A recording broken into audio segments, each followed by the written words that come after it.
no se cumple. Mejor déjenme replantearlo. Mañana, un día como mañana, se nos adelantó un grande de la caricatura, un hombre de voz crítica, una voz importante que sigue teniendo eco en el movimiento social de transformación de nuestro país. Un día como mañana se nos adelantó el maestro Antonio Helguera, quien siempre fue generoso, generosísimo con este espacio libre como el viento. Creo que es importante en este momento histórico en el que, por ejemplo, se pide la renuncia de Mario Delgado y Citlali Hernández por parte de este movimiento al interior de Morena que pide la democratización, en momentos en que se les acusa a estos personajes de dividir y de buscar reventar, en momentos en que Ricardo Monreal parece más opositor que los mismísimos opositores, creo que es importante rescatar aquella última entrevista que nos concedió Antonio Helguera. Después de esta oportunidad, no volvimos a hablar con Antonio. Creo que se atravesó por ahí por cuestiones de agenda, una cancelación de último minuto a la última invitación de Sin Censura, y siempre lo tomábamos pues a bien, porque sabíamos que andaba del tingo al tango y con nosotros, insisto, siempre fue muy generoso. Eh, un día como mañana, muchos estaremos tuiteando en memoria al terror de los conservadores y la derecha, al terror de los tibios, al terror de los hipócritas, aquel que con sus caricaturas dijo lo que muchos no dijimos, aquel que nos enseñó la dignidad también para decir las cosas sin censura y sin importar a quién incomodaras. ¿Por qué no rescatamos? Porque mañana no hay transmisión en vivo y en directo de Sin Censura. Esta última entrevista que nos concedió Antonio Helguera, que en paz descanse. Gracias.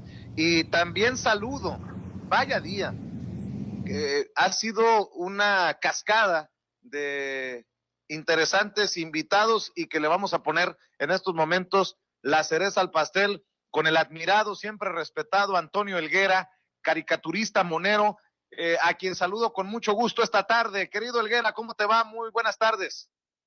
Bien, ¿y a ti cómo estás?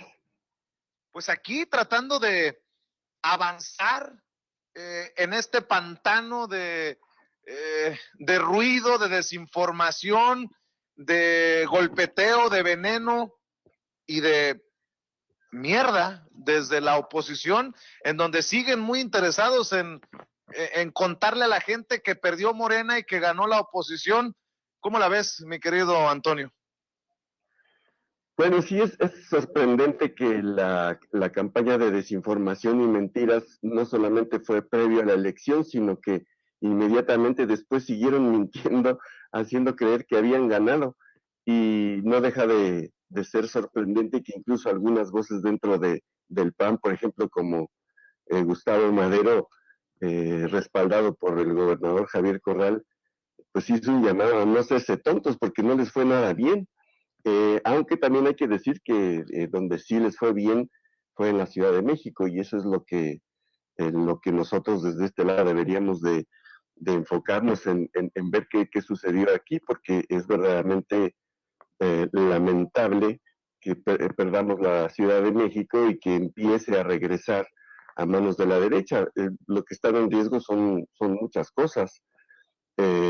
Entonces, pues sí, les fue bien, más o menos bien en la Ciudad de México, porque pues tampoco la controlan toda. Morena aún tiene muchas alcaldías y aún tiene la mayoría en la Asamblea Legislativa. pero en el resto del país les fue fatal a la oposición. Morena conservó la mayoría en la Cámara de Diputados, que era su principal objetivo, y ahora Morena pasó de gobernar 8 estados a 10 y tantos, no recuerdo ahorita la cifra. Entonces, y bueno, por ejemplo, el PRI, que es parte de la coalición opositora, perdió 8 gubernaturas, les fue pésimo. Sí, definitivamente les fue pésimo. ¿Quién es desde tu perspectiva, el principal perdedor, el perdedor más evidente de estas elecciones que acabamos de pasar, Antonio? Los empresarios encabezados por Claudio X González, el PRI, dicen algunos que perdió hasta la dignidad el pasado domingo 6 de junio, el PRD que queda en la tablita floja para perder el registro en cualquier momento. Desde tu perspectiva, ¿quién pierde más?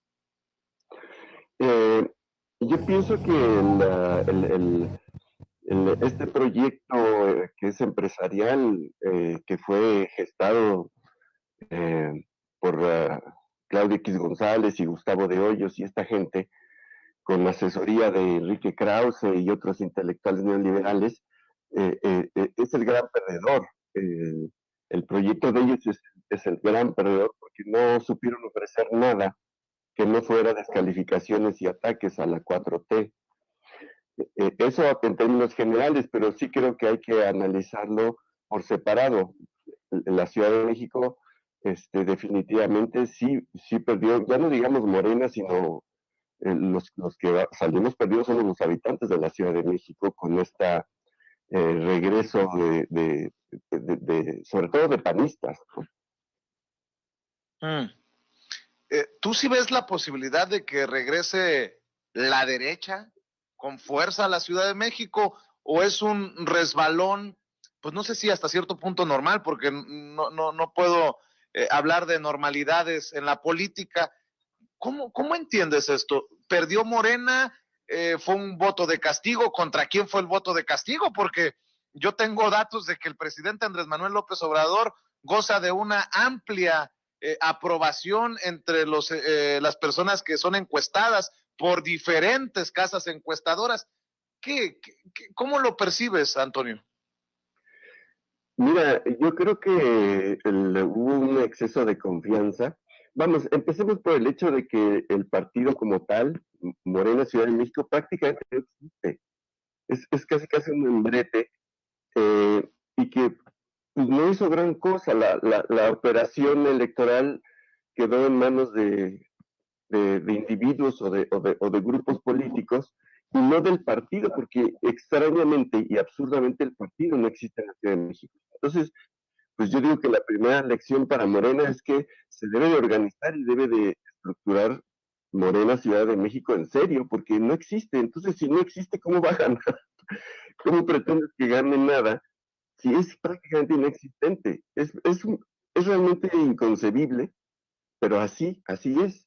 Entonces no nos extrañemos de lo que sucedió, porque además también hubo gestiones de alcaldes de Morena bastante fatales, ¿no? Bastante malas, y si hay un voto de castigo, pues es para esos gobernantes que lo hicieron muy mal, y también hay un voto de castigo para los candidatos de Morena, que muchos eran muy lamentables. Entonces, eh, la elección en la Cuauhtémoc la operó Monreal, pero para su propio beneficio, no para que quedara la candidata de Morena, sino que también es muy cuestionada, sino para que quedara una candidata incondicional de él. Y en muchas otras delegaciones la operación electoral quedó en manos precisamente de Dolores Padierna y de Bejarano. Entonces, pues así está difícil. Si no se estructura Morena en la Ciudad de México y se le hace un partido fuerte, no veo cómo pueda salir adelante en ulteriores elecciones. Entonces, por ese camino, pues vamos a terminar perdiendo la Ciudad de México y va a regresar la derecha.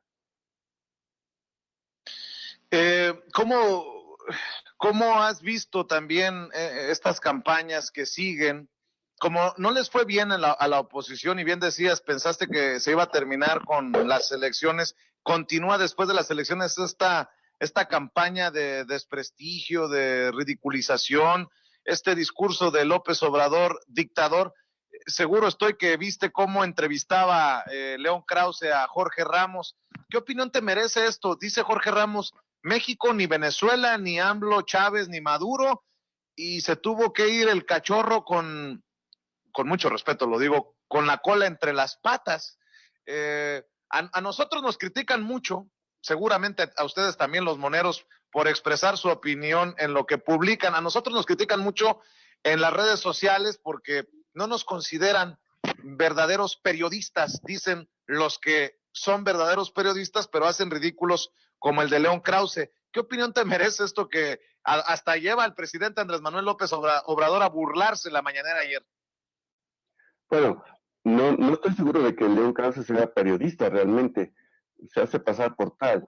Pero además, en esa entrevista, Ramos hace evidente lo absurdo de los argumentos, entre comillas, principales de esta gente, que es eso, que se Pues ahí encamina una están, dictadura, que pretende ahí están las reelegirse, palabras, que ahí están las declaraciones de el respetado, el querido y nunca olvidado Antonio Helguera. Mañana, como dice mi amigo Charlie, madres, ya un año sin Helguera. Mañana se cumple un año de la partida por culpa del corazón, por ese maldito corazón de Helguera que dejó de latir. Un año ya de que se nos adelantó. Y las palabras de gran dureza y gran honestidad para la reflexión en Morena, creo que todavía están vigentes, más vigentes que nunca. Ya llegó al sistema el diputado